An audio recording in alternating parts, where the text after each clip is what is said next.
بسم اللہ الرحمن الرحیم۔ السلام علیکم، میں ہوں یاسمین نغمی۔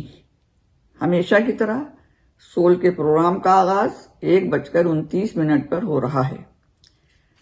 آج کے اس پروگرام کی خصوصیت یہ ہے کہ یہ ابوالحسن نغمی کی یادوں پر مبنی ہے، تو آئیے انہی سے سنیں کہ یادیں کیا ہیں۔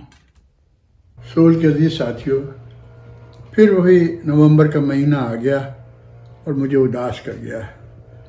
1955 میں میں اسی مہینے میں چھوٹے بھائی سے ملنے کے لیے، پون صدی کا قصہ ہے، 2-4 برس کی بات نہیں، لکھنؤ میں میرا چھوٹا بھائی اعراز نقوی طالب علمی کے دن گزار رہا تھا۔ اس کا قیام محمود آباد ہاؤس میں تھا۔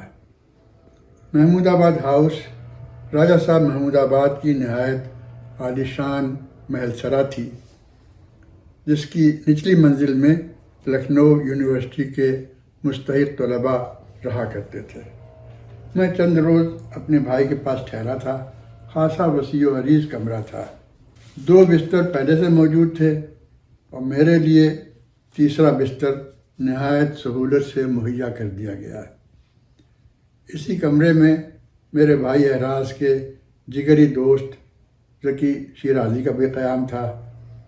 دوسرے دن طے پایا کہ شام کو مجھے لکھنؤ کے نہایت پوش علاقے حضرت گنج کے نہایت مہنگے کافی ہاؤس میں لے جایا جائے۔ اس کافی ہاؤس میں ہمہ شمہ کا کوئی کام نہ تھا۔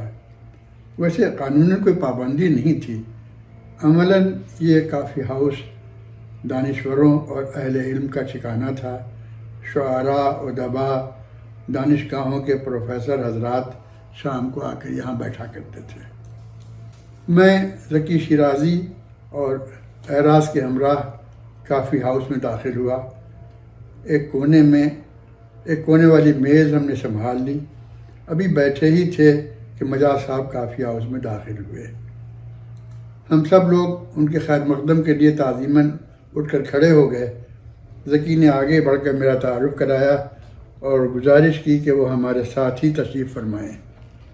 انہوں نے مجھے مجاز سے متعارف کراتے ہوئے بتایا کہ یہ اعراز کے بڑے بھائی ابوالحسن نغمی ہیں، لاہور سے تشریف لائے ہیں اور حضرت مولانا ظفر علی خان کے مشہور اخبار زمیندار کا زمانہ دیکھے ہوئے ہیں۔ خاصی دیر تک ہم لوگ اس کونے والی میز کے گرد بیٹھے محو گفتگو رہے۔ پھر ہم چاروں جب کافی ہاؤس سے باہر نکلے تو نومبر کی وہ مہمان نواز شام کچھ زیادہ سرد نہیں تھی، اس لیے ہم دیر تک فٹ پاتھ پر بھی کھڑے رہے اور گفتگو کرتے رہے۔ اندازہ ہو گیا کہ مجاز میں حصہ مزاح خاصی ہے۔ وہ رعایت لفظی سے خاصا لطف اٹھایا کرتے تھے۔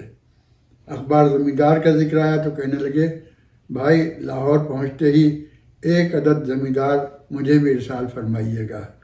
ایک زمانہ تھا جب ہمارے ہاں زمیندار ہی زمیندار ہوا کرتے تھے، اور اب تو زمینداری نظام ختم ہونے کے بعد زمیندار دیکھنے کو آنکھیں ترس گئی ہیں۔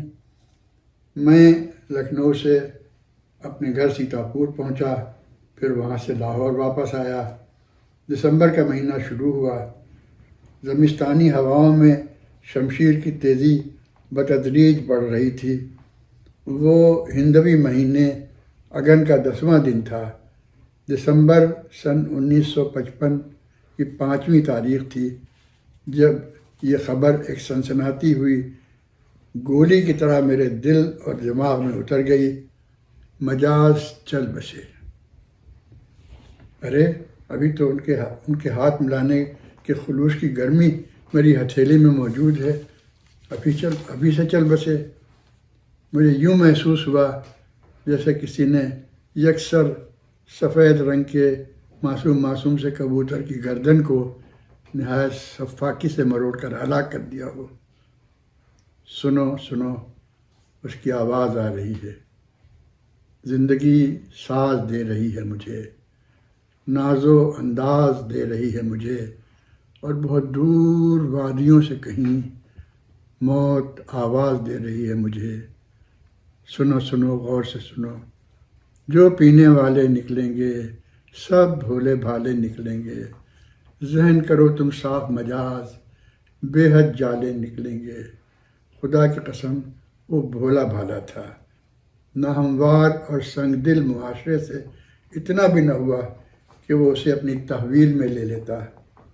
وہ 20ویں صدی کا 35واں برس تھا جب لاہور میں بننے بھائی نے ادب برائے زندگی کا نعرہ لگا کر انجمن ترقی پسند مصنفین کی بنیاد رکھی تھی، اور دیکھتے ہی دیکھتے سری نگر سے حیدرآباد دکن تک اور پشاور سے کلکتے تک اردو کے سینکڑوں اہل قلم، انشا پرداز، لیلائے سخن کی زلفیں سنوارنے والے شعراء، بے باک افسانہ نگار حقائق کے چہرے سے نقاب اٹھانے لگے۔ اس کاروان میں مجاز سب کے ساتھ بھی تھے اور سب سے جدا بھی تھے، سب سے منفرد بھی تھے۔ کسی نے ان سے پوچھا، مجاز صاحب خیر ترقی پسند تو آپ ہیں، لیکن دوسرے شعراء اور آپ میں فرق کیا ہے؟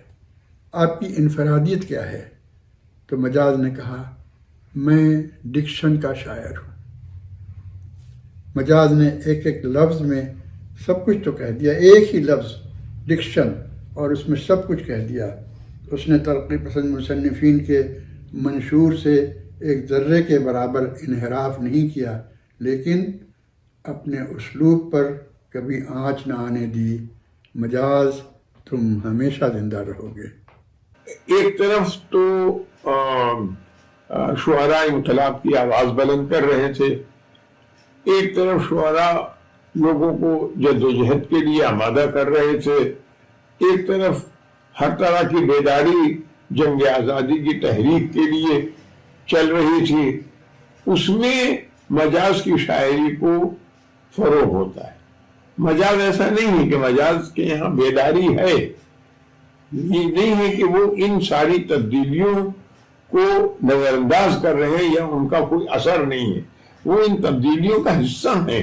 خود ان کے ہاں بھی وہ تبدیلیاں ہیں جو انہوں نے کہا کہ ایک نظم میں اہل سیف آتے رہے، اہل کتاب آتے رہے، ای جناب آتے رہے اور آ جناب آتے رہے، حکمراں دل پر رہے صدیوں تلک اسنام بھی، ابر رحمت بن کے چھایا دہر پر اسلام بھی، مسجدوں میں مولوی خطبے سناتے ہی رہے، مندروں میں برہمن اشلوک گاتے ہی رہے۔ اور پھر دیکھیے کہ آخری دو مصروں میں کس طرح سے مجاز اپنی اس نظم کو ختم کرتے ہیں، آدمی منت کشے ارباب عرفاں ہی رہا، درد انسانی مگر محروم درما ہی رہا۔ یہ جو تصور تھا کہ ان ساری ترقیوں کے باوجود انسان آج بھی اسی طرح سے مصیبتوں اور پریشانیوں کا شکار ہے، آج بھی محروم درما ہے، آج بھی وہ مجبور ہے، آج یہ ایک بہت بڑی چیز ہے۔ یہ اگر آپ دیکھیں گے، آپ ان کی بیشتر نظموں میں یہ تصور پائیں گے کہ مجاز کے یہاں جو ڈکشن ہے، مجاز کے یہاں جو جمالیاتی حص ہے، مجاز کے یہاں جو خوبصورتی ہے، الفاظ کا جو دروبست ہے، وہ ہر جگہ نہیں ہے۔ اور میں سمجھتا ہوں کہ مجاز کی مقبولیت کا سب سے بڑا سبب ان کی یہ غنائیت ہے، یعنی انہوں نے لیریسزم کو، غنائیت کو اپنی شاعری سے جانے نہیں دیا اور اس کا دامن پکڑے رہے۔ کچھ تجھ کو خبر ہے ہم کیا کیا شورش دورہ بھول گئے، کچھ تجھ کو خبر ہے ہم کیا کیا شورش دورہ بھول گئے، وہ زلف پریشان بھول گئے،